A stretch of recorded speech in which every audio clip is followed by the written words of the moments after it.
Olá, pessoas maravilhosas! Sejam muito bem-vindas ao canal Narcisista Sem a Máscara. Eu me chamo Caroline Delfino e hoje chego com a quarta e última parte de histórias verídicas, um piloto perigoso. Portanto, se você não acompanhou as três primeiras partes, vou deixar os links aqui em cima nos cards. Depois desse vídeo, você pode entrar nesses cards que você pega a história desde o início. Para quem já está acompanhando, claro, continue acompanhando porque essa é a parte mais chocante da história toda. É a parte que me deixou assim de cabelos em pé e tenho certeza que você também vai ficar. Caso seja sua primeira visita ao canal, não esqueça de se inscrever, apertar aí o sininho para não perder mais nenhum conteúdo. Para todos que estão assistindo a esse vídeo, deixem aí o seu like para ajudar o canal a crescer. Caso você queira me enviar o seu relato para ser narrado aqui no canal também para ajudar outras pessoas, ou então você queira uma consultoria particular comigo, me envie um e-mail para narcisistasemascara@gmail.com. Então, hoje eu venho aqui com a última parte do relato para vocês, essa história tão chocante que me deixou assim muito impressionada. E eu sei que vocês também, que estão já acompanhando a história, também estão. Então, vamos aqui para a última parte. Na parte anterior, a Larissa disse que foi para o hotel com o José pela última vez e não falou mais com ele. E agora? O que é que acontece aqui? Então vamos continuar. Não nos falamos mais. Uma semana depois, mandou mensagem comentando com corações uma foto de perfil. Eu estava viajando com o meu filho. Puxou conversa, eu fui breve, ele se irritou. Disse que eu nunca sabia como agir com ele. Ele estava morando no litoral, em Santa Catarina. Me mandou fotos dentro de um carro de luxo e disse que estava me esperando para morar com ele, eu e o meu filho.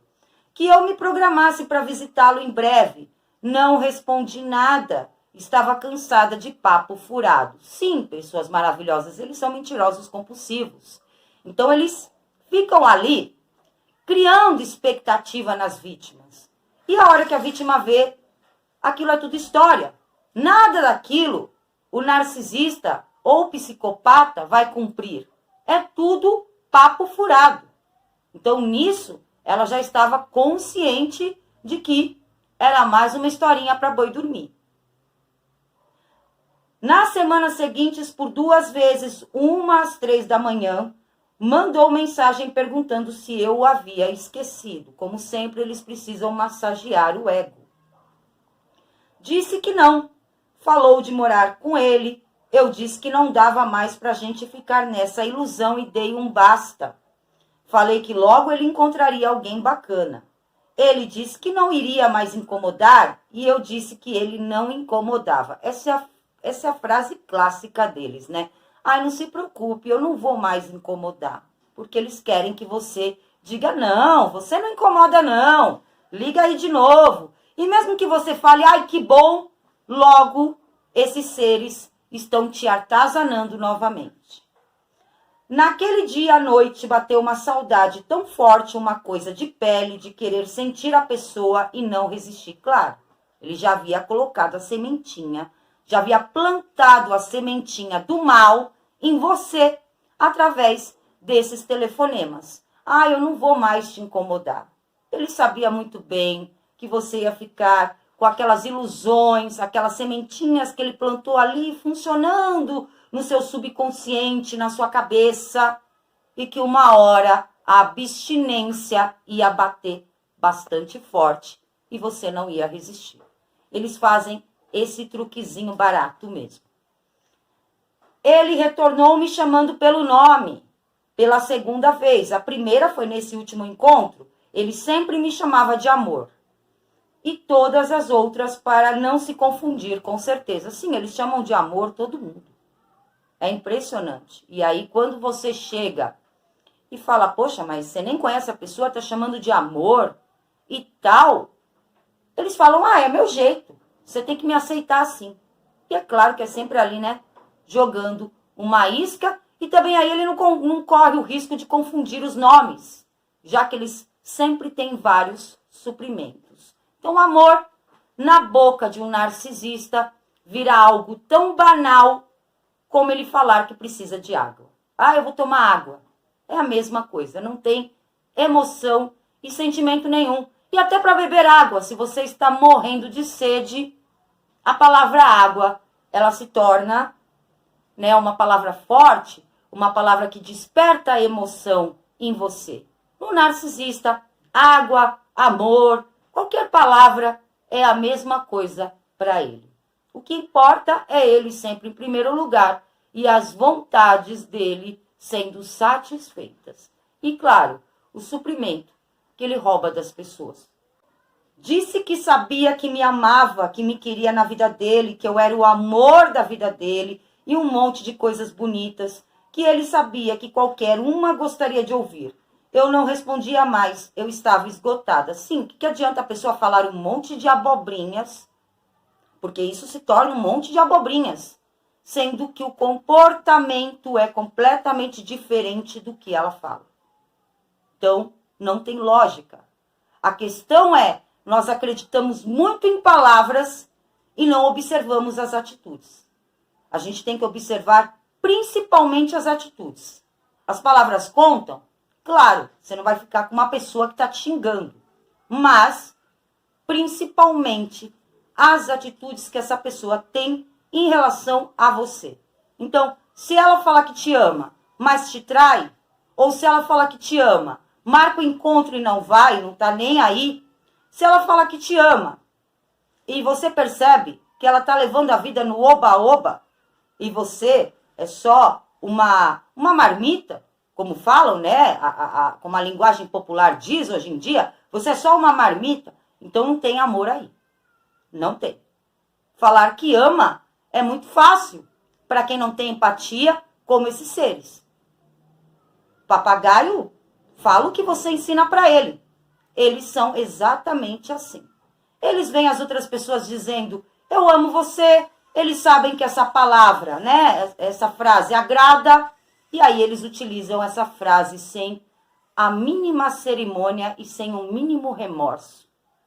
Eles enganam as vítimas descaradamente. Um dia mandei uma foto do meu filho pescando. Respondeu no mesmo minuto com corações, pediu para ligar, ouvir minha voz. Eu neguei. Disse que estava com meu filho e amigos, o que era verdade. Eu tinha o impulso de puxar assunto, mas quando ele respondia, eu recuava. Em alguns áudios ouvia sons que pareciam de turbinas, também de hélices de helicóptero. Ficava bravo por eu estar ignorando. Eu dizia que não queria mais o encontrar porque sofria quando ele ia embora. Não era proposital. No dia seguinte, mandou mensagem muito cedo pedindo para eu passar para dar um beijo nele, que estava em São Paulo a negócios, que ia para o Nordeste no dia seguinte. Uns 3 dias depois, disse que estava em São Paulo de novo e queria me ver. Impossível.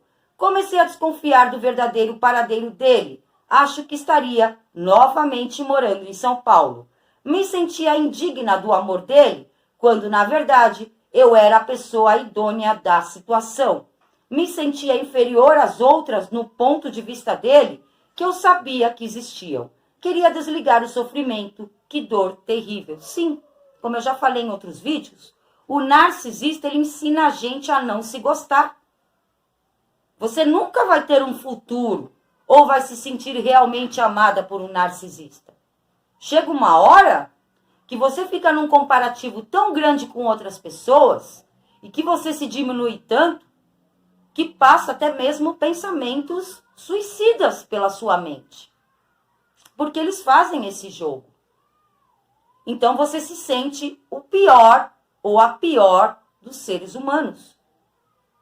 Então não espere ter sua autoestima elevada ao lado de um narcisista. Ele nunca vai deixar você brilhar mais do que ele. E ele nunca vai te dar aquilo que você procura. Por quê? Porque ele não tem nada dentro dele. Ele não tem nada para dar. Então, ele sempre vai apenas te usar como se usa um objeto. E, claro, você vai sair da situação completamente destruída, destruído, se achando o lixo do lixo. Eu sei porque eu também passei por isso. Eu me olhava no espelho, eu me achava feia, me achava chata, me achava insuportável. Eu saía na rua e ficava me comparando com as outras pessoas e achava que todas elas eram melhores do que eu. E isso acontece com diversas vítimas. Por quê? Eles fazem comparação, triangulação, eles te tratam com desdém. Então é claro que a sua autoestima, convivendo com esses seres, vai ficando cada vez mais nula na sua vida. Os meses de setembro e outubro seguiram com cada vez menos contato. Num desses, me contou sobre uma transação milionária que tinha acabado de fazer. Não quis saber detalhes. Se gabava do quanto foi esperto, que o plano deu certo. Disse que compraria fazendas e um avião de pequeno porte. Ele me contava, eu tinha medo e eu não queria ouvir. Fez uma chamada de vídeo de dentro de um carro conversível. Gostava de se mostrar. Claro, como todo narcisista, né? Principalmente o estilo grandioso. Eles adoram mostrar as suas conquistas. Pedia para ligar, eu dava 1000 desculpas, ele se irritava por eu estar evitando. Eu também servia de espectadora para aplaudir. Dizia que ele era o cara, por medo. A chamada travou, não ligou mais, não respondeu nem visualizou as mensagens seguintes. Quis me punir, porque quando perguntou se eu ia ficar sozinha em casa, eu respondi, claro que não. Vou sair com os meus amigos. Fiz de propósito. Apagou o meu contato. Vi um comércio no entorno naquela foto e procurei os endereços na internet. Não eram daquela cidade litorânea do sul que ele havia dito que estava. Não consegui localizar. Na véspera do meu aniversário, olhando a foto de perfil dele, toquei na chamada do WhatsApp ligando sem querer. Desliguei correndo, mas na hora ele respondeu. Contou que estava no hospital, mandou fotos, todo machucado. Sim, eles fazem isso para que a gente tenha pena deles e volte para dentro do ciclo. O monstro mesmo também já fez isso comigo. Dele apanhar na rua, perder os dentes da frente e me enviar foto dele todo estourado sem os dentes, para ver se eu ia me sensibilizar. Isso foi num dos hooverings que ele fez comigo dentro do relacionamento. Ele ainda não tinha dado o descarte mesmo. Foi uma vez que eu também virei as costas e saí. Isso foi no início de 2019. Eu nem ainda sonhava em abrir um canal, nem nada disso. Estava presa dentro do ciclo, mas eu estava como você, tentando me desvencilhar. Aí ele encheu o Messenger de um monte de foto dele todo estrupiado, para ver se eu ia sentir dó. Eles usam esses joguinhos, né? O típico vitimismo, o jogo da pena, para que a gente tenha pena deles. Outra correria mal sucedida. Eu disse que o cerco estava fechando. Ele disse que pararia se eu me casasse com ele. Disse que a chance dele parar com os corres era a mesma da gente ficar junto. 0. Me sentia tão triste, presa numa coisa que eu não tinha, que não fazia sentido, não achava graça em mais nada. Eu estava no litoral de São Paulo com meu filho. Ele perguntou se eu estava de férias. Me convidou para viajar para o Nordeste, numa capital, que mandaria passagens para mim e meu filho. Disse que iria se ele realmente mandasse até certa data. Mas claro que ele não mandou e nem deu satisfação. Eu não teria coragem de ir. Ele disse que abriria uma padaria com os bolos que eu dava nele, mas era sempre o contrário, para vocês verem a inversão de culpa. Pelo que eu li no relato aqui, era ele quem dava o famoso bolo nela direto. Mas ele dizia que era ela. Eles invertem a culpa. Sempre. Mandou um vídeo dele chegando com seu novo avião num lugar paradisíaco, filmado por um amigo, dizendo: José, menino voador, Esse homem voa alto, outro dentro do seu helicóptero. No meu aniversário ligou às 3 da manhã. Não atendi. Pela manhã me ligou se queixando de dor abdominal, queria uma consulta. Mais tarde queria fazer chamada por vídeo. Da praia tentei, mas o sinal estava ruim. Me deu os parabéns, fez um discurso carinhoso. Perguntou se eu havia falado dele para alguém, que precisava ter uma conversa muito séria comigo. Meu coração gelou. Algo estava errado e ele achando que eu tinha contado para alguém ou para a polícia. Eu disse que não seria louca, que sabia bem o que ele poderia fazer comigo. Negou, disse que eu estava louca, imagina que faria algo contra mim. Ele sumiu, não falou mais nada sobre a viagem que seria teoricamente em algumas semanas. Depois da data que seria a nossa viagem, ele trocou a foto de perfil por uma onde ele estava na porta do seu avião. Eu disse antes para tomar cuidado e que gostava dele sem embalagem. Não que isso importasse para ele, eu sabia que não. Ele não estava online nunca. Só chorava porque sabia que havia alguém mais interessante do que eu agora. Foi a pior fase. Dias depois me mandou um oi, de um número com prefixo do Sul. Entendi que ele estava cancelando o prefixo de São Paulo, me passando para a lista de contatinhos. Fiquei arrasada. Isso no começo de novembro de 2020. O mês passou sem um contato, mas ele visualizava meu status de WhatsApp. Acho que queria aparecer, se mostrar ou provocar reação. Ignorei. Aí vi que a foto sumiu, voltou, sumiu de novo no decorrer dos dias. Ele apagava e salvava o contato para me provocar. Mas nesta última vez eu apaguei também. Já tinha perdido tantas noites de sono, tempo e energia com ele, não aceitava mais. Falei isso para ele numa ocasião, respondeu que o único prejuízo que eu havia causado a ele era o emocional, ou seja, nenhum. Exatamente, porque eles não têm sentimento. Uns dias depois tive um sonho com ele que parece ter durado a noite inteira. Acordei às 3 da manhã com raiva de estar sonhando com ele. Voltei a dormir e continuei sonhando a mesma coisa. Nunca aconteceu isso comigo. No sonho, ele apenas estava deitado numa cama encostada na parede, baixa, parecida com aquelas de cela de presídio. Vestiu uma roupa branca que parecia pijama cirúrgico ou uniforme de presidiário. A roupa, as barras da calça sujas de terra. A gente conversava, mas não sei sobre o quê. Ele falava e eu ouvia. Parecia muito sereno, calmo. Não me via no sonho.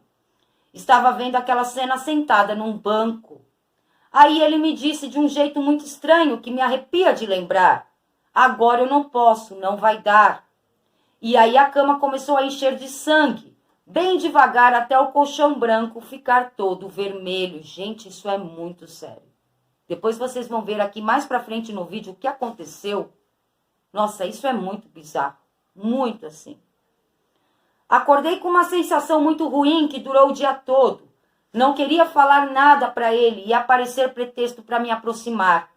Até que decidi contar depois de quase uma semana. E aí eu disse para ele, oi, tudo bem? Ele respondeu no mesmo minuto dizendo que sim e perguntando como eu estava. Eu já estava arrependida de ter mexido, então ignorei.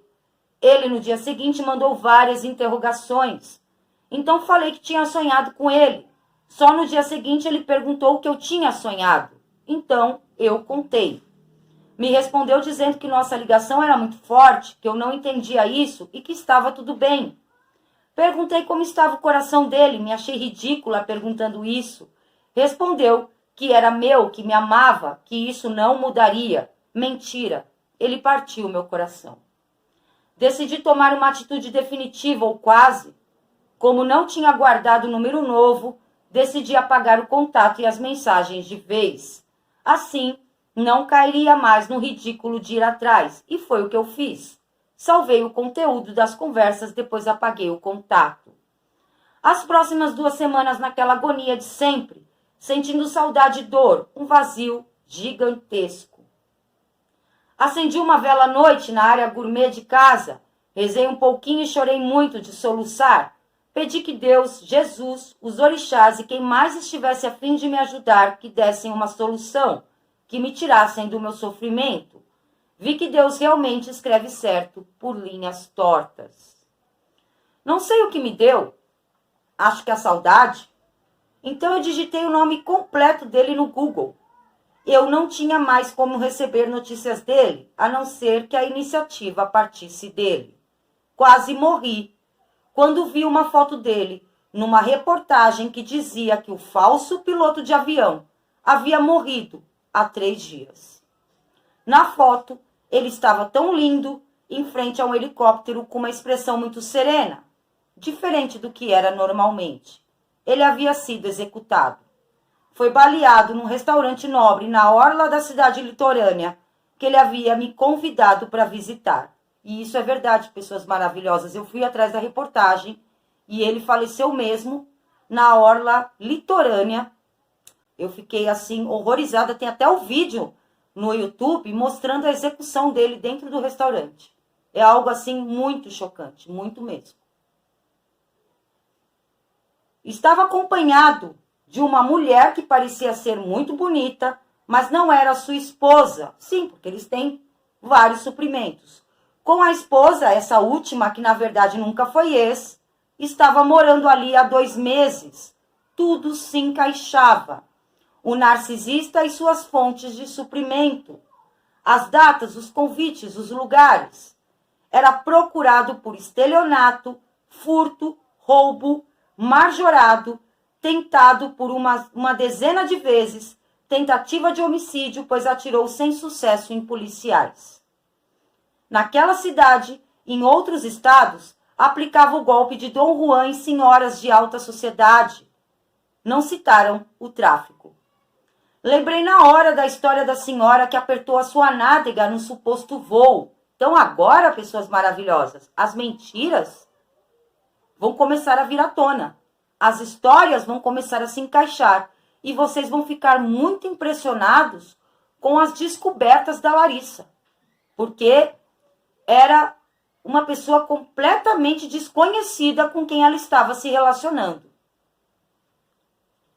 Ele pilotava, era fato, mas clandestinamente usava o nome falso de José, pelo nome verdadeiro Mateus, que foi o nome da qual se apresentou no aplicativo.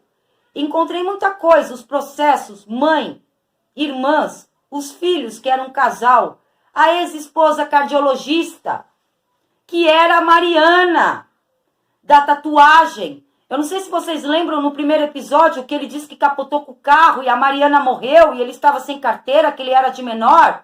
Essa Mariana, ela nunca morreu. Ela era a ex-esposa dele, supostamente cardiologista. Olha a mentira aí, gente.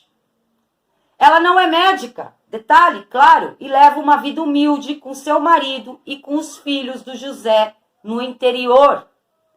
Vi processos em que ela também participou de crimes. Ver essas crianças tão lindas me cortou o coração. Ele relatou a filha como sendo filha de sua atual ex-mulher. Olha a mentira. Um monte de mentiras. Não dá para entender isso. Só me mandava fotos do Pedrinho. Um monte de mentiras com elementos da vida real dele. Ele era domador de cavalos. As fotos da fazenda, dos cavalos que dizia ser dele. Nos processos, vi que era um golpista conhecido na cidade que morava no interior. Roubava caminhonetes e cavalos. Os donos dos aras nutriam medo dele. Até o pai relatou ser o filho uma pessoa perigosa, quer dizer, ele dizia que o pai era terrível, de repente o pai era até um narcisista, que o pai deu carro 0 para ele, que o pai abusou dele, mas olha aqui, o pai de repente era até inocente, ele que ficava difamando o pai tinha medo dele, medo. Vi que os crimes eram sempre de madrugada, entre 2 e 3 da manhã, por isso que ele ligava para ela nesse horário. Aí o motivo de me mandar mensagens nesse horário. Fiquei em estado de choque. Estava ficando como um dos maiores estelionatários do país, segundo as reportagens. Não entendi o porquê dele não haver me roubado. Eu não tinha grandes posses, mas tenho uma situação estável e dinheiro na conta. Ele chegou a pegar meu telefone na mão para concluir uma reserva de hotel. Sendo experiente, conseguiria facilmente.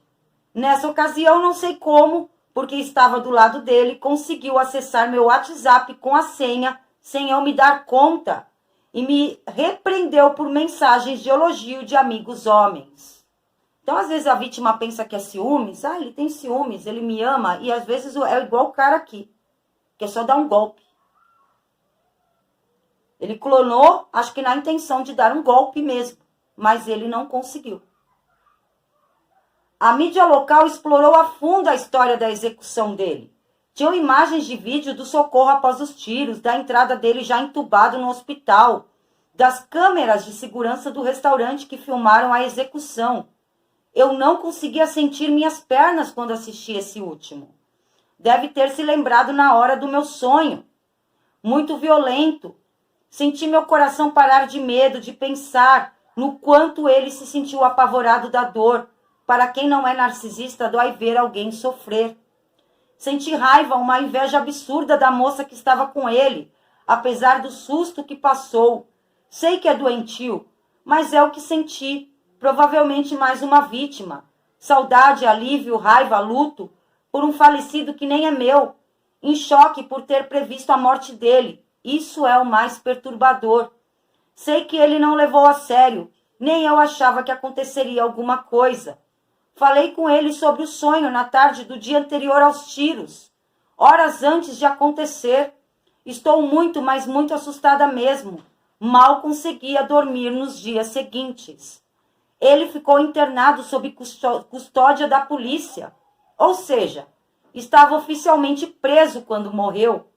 2 semanas depois no hospital, idêntico ao meu sonho. Fazem 3 meses que ele faleceu. Sinto pena por ele ter escolhido esse caminho e prejudicado tanta gente, inclusive a si próprio, perdendo a vida tão jovem. Não sei se foi realmente feliz em algum momento. Encontrei o seu canal esses dias e não tem preço a ajuda que você me deu. Obrigada, meu amor. Obrigada. Para mim, essa é a maior alegria, saber que as pessoas estão gostando do meu trabalho e estão até mesmo se curando através dele. Para mim não tem gratificação maior do que isso. É que realmente eu fiquei impressionada mesmo com essa história. Eu aqui não consigo nem fazer nenhum sorriso, porque a gente fica, né? A gente se coloca no lugar. Quando eu estou aqui na frente das câmeras, eu nem sei lidar com elas direito ainda. Eu ainda olho para lá, olho para cá. Ainda estou aprendendo.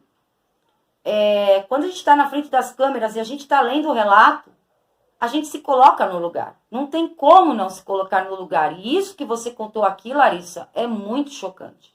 Muito mesmo. Mas, infelizmente, ou felizmente, não sei, aí depende, né?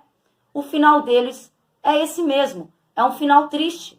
E quando eles chegam na velhice, se não acontecer, deles serem executados, deles serem presos. Quando eles chegam na velhice, eles podem aí serem abandonados, terem demência, irem parar aí em hospitais psiquiátricos. Então, o fim de um narcisista, de um psicopata, na maioria das vezes, não é bom. Não vou dizer em todos os casos, infelizmente, né? Tem alguns que passam impune por essa terra, passam aí, principalmente os ocultos, passam sem as pessoas saberem quem eles são, mas tem outros que se dão muito mal. Há 2, 3 semanas atrás mesmo, eu descobri, até vou aqui compartilhar com vocês que assistem o meu canal, eu descobri que um monstro, ele virou mendigo. De tanta droga que ele usava, ele foi para as ruas.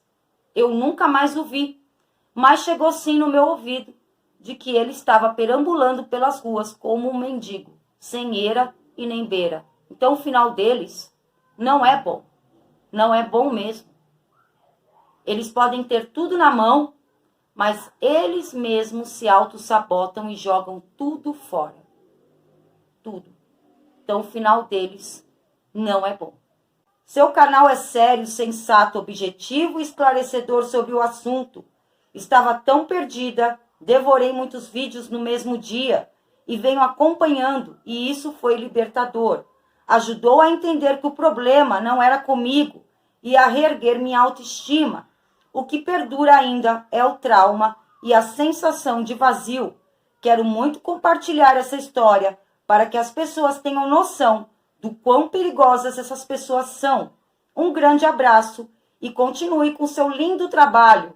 Acho que nem você imagina o tamanho da importância dele. Obrigada. Muito obrigada, Larissa, por você compartilhar a sua história aqui no canal com a gente, comigo, e claro, com as pessoas também que assistem a esse canal, as pessoas que assistem aos vídeos, as pessoas que são vítimas, ou então que já são sobreviventes, ou então até mesmo pessoas curiosas. Muito obrigada, porque o seu vídeo, o seu relato, desculpa, ele serve de alerta, principalmente para pessoas que estão aí em busca de um parceiro por aplicativo, pela internet. A gente tem que ter muito cuidado. Muito, muito, muito cuidado. Golpes de amor, de romance na internet tem aos montes, tanto contra mulheres quanto contra homens. Esses dias mesmo, eu vi na televisão que um golpista foi preso e ele aplicava golpe em homens, fingindo que ele era uma mulher linda e sedutora pela internet. E arrancava dinheiro deles. Então a gente tem que ter muito cuidado. Eu sei que eu estou devendo aqui no canal e eu ainda vou fazer um vídeo sobre os cuidados na internet, sobre a psicopatia e o narcisismo na internet. A gente tem que tomar muito cuidado. É um mar de narcisistas e psicopatas dentro das redes sociais, dentro da internet. E principalmente dentro desses sites de relacionamento. Eu fico muito agradecida, Larissa, por você ter enviado a sua história. O relato, ele terminou aqui, pessoas maravilhosas, e agradeço muito a Larissa. E realmente que a gente possa aprender com as experiências. Não se culpe, não se critique, aprenda com isso que você passou.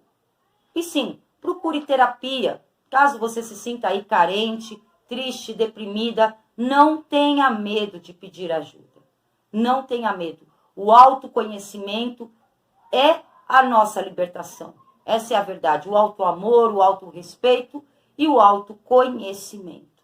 Bom, pessoas maravilhosas, hoje eu fico por aqui. Gratidão por terem assistido a esse vídeo.